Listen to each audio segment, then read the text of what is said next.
everybody, this is Marvel Fantasy 95. It's time for spoiler talk number 4. Hopefully I don't come off as too tired because I just woke up. But beside that, let's go ahead and get started. First off, we're going to be talking about the highway fight from Transformers 4 with Optimus Prime and Galvatron. So, the Autobots have just stormed the KSI base, and they go and they're driving on the highway, which is actually the GM proving grounds that they filmed at, and they did that so that they could kind of, film freely without having to block off any highways and stuff, kind of like what they did with Dark of the Moon.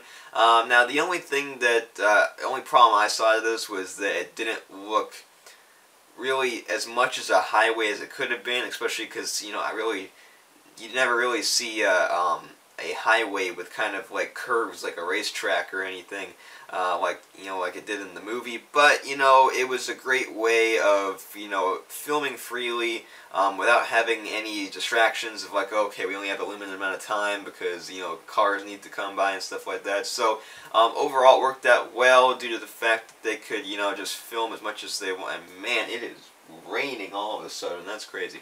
So anyways, now, when we first go to the highway and they send out Galvatron and Stinger, we also see this Chevy Suburban that looks exactly like a Dread. Now, I remember seeing this Chevy Suburban back when they were filming, and I was like, oh, are we going to have maybe like a Dread, an additional Dread that we did not see before? Maybe there's this like giant subgroup of Dreads, but we ended up being a man-made Transformer.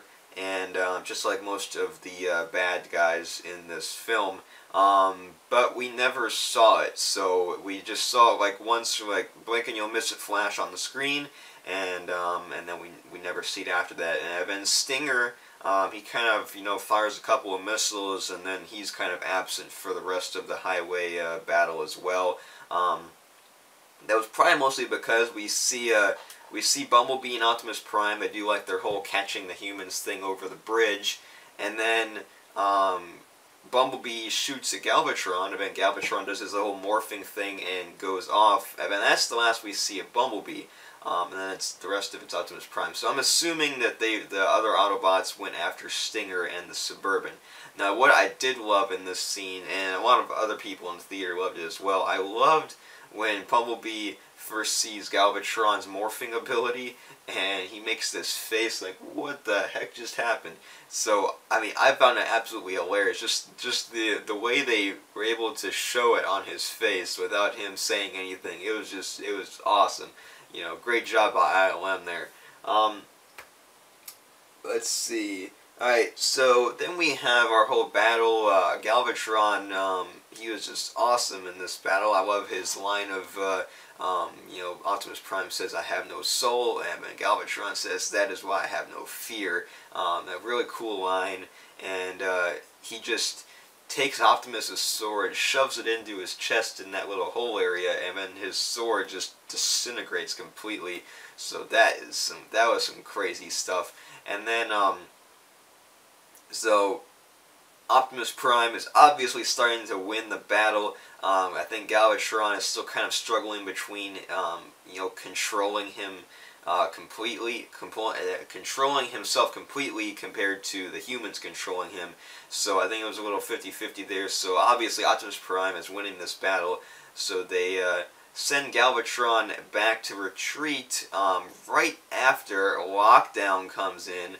Sent by, of course, Harold Attinger, and he just shoots Optimus Prime on the chest. Once he gets shot in the chest, he kind of just turns around. He kind of, kind of cringing a little bit at what just happened. But then Lockdown shoots him again, and Optimus Prime is just like temporarily paralyzed on the ground. It is crazy. One thing that I really didn't like was that anytime Optimus Prime got injured later in the movie, he just kind of shook it off. So there was one thing that was kind of like, come on, can't we show a little bit of the effect here? The same with the final battle with Lockdown at the end of the movie as well. But Optimus Prime needs to save the day. So,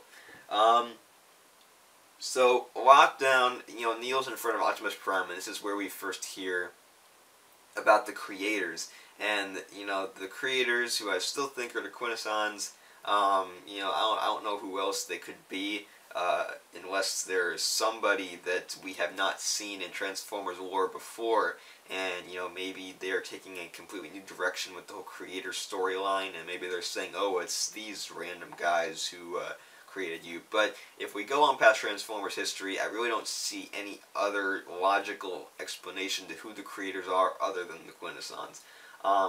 So we rock down, you know, he's saying like, you know, your creators want you back, you know, he just goes on and on, he flaps his mouth, and Optimus Prime is like, what? So, and then Lockdown takes Optimus up into the ship along with Tessa, and of course, you know, Cade is very not in a good situation here. He's going nuts. He cannot believe that Tessa is being taken away from him. He's panicking, and then eventually they both get taken up.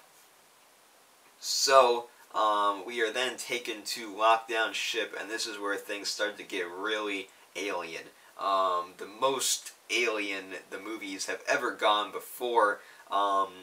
We see things that are not just Transformers in this ship. We just see regular, classic-looking aliens that are green and scaly and slimy and with long tongues, and it just weird. So, Optimus Prime gets captured.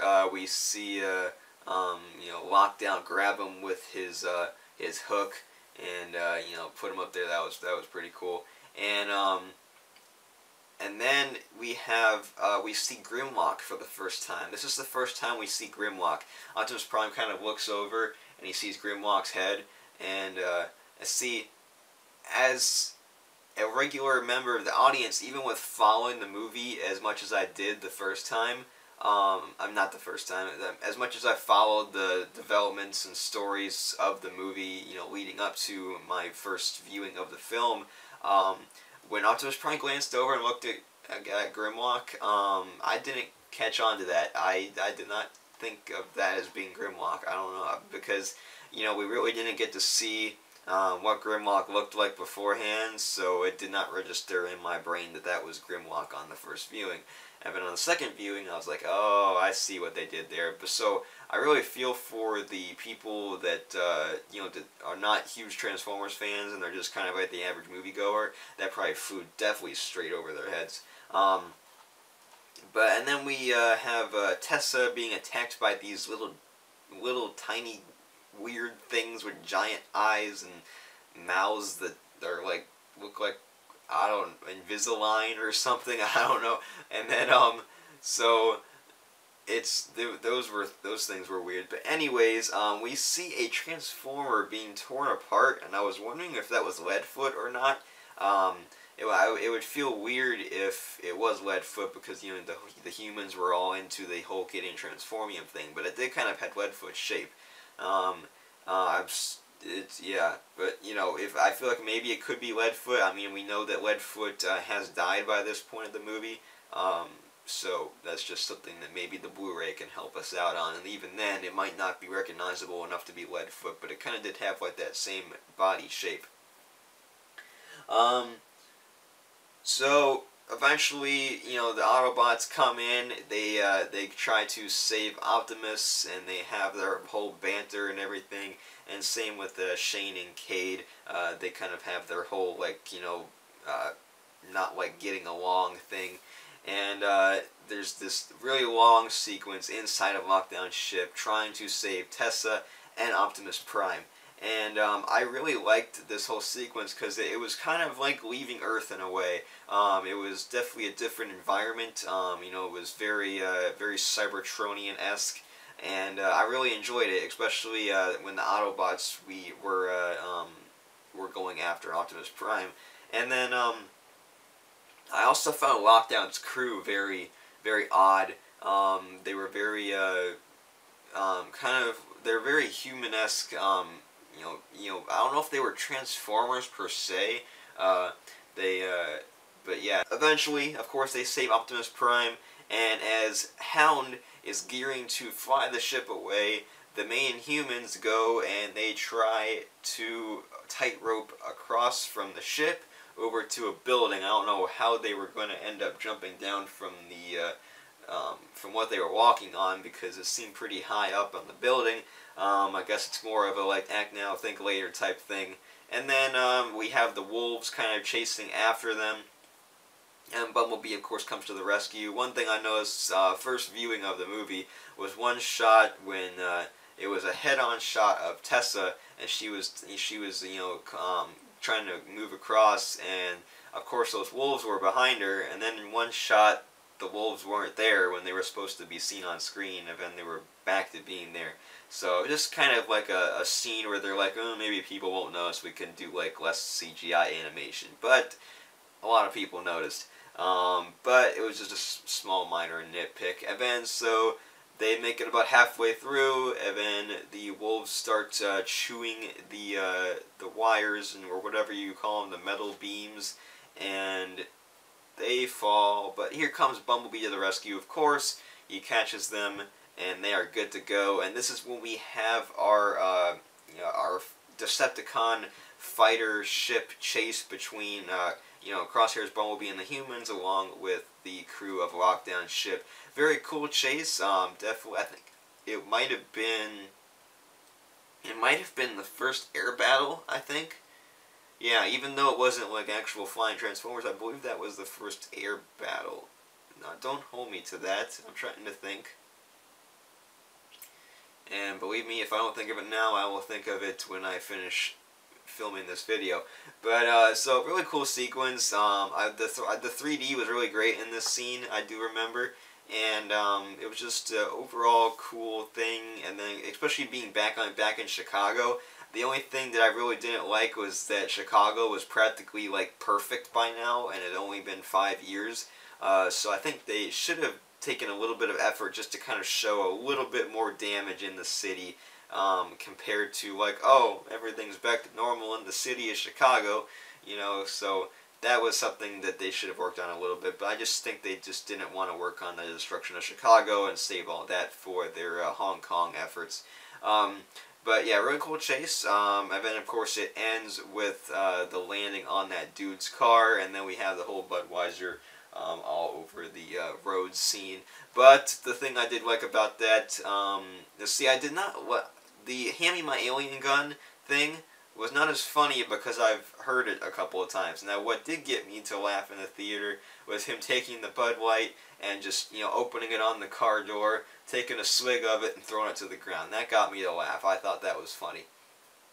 And then, so we're going to go ahead and end it there, and we will pick up again next time for Spoiler Talk number 5, and I believe I'm going to have 6 total videos of spoiler talks before getting the Blu-ray. And then I'm going to be talking about some specific scenes of the movie, like we'll discuss the Chevy Sonic and the playing cards that Harold Attinger had. So we're going to be discussing stuff like that. So I'm going to try and get all 6 of these spoiler talk videos out before the September 30th home release date. So that will be all great. So yeah, until next time, I'm on Fantasy 95. See ya.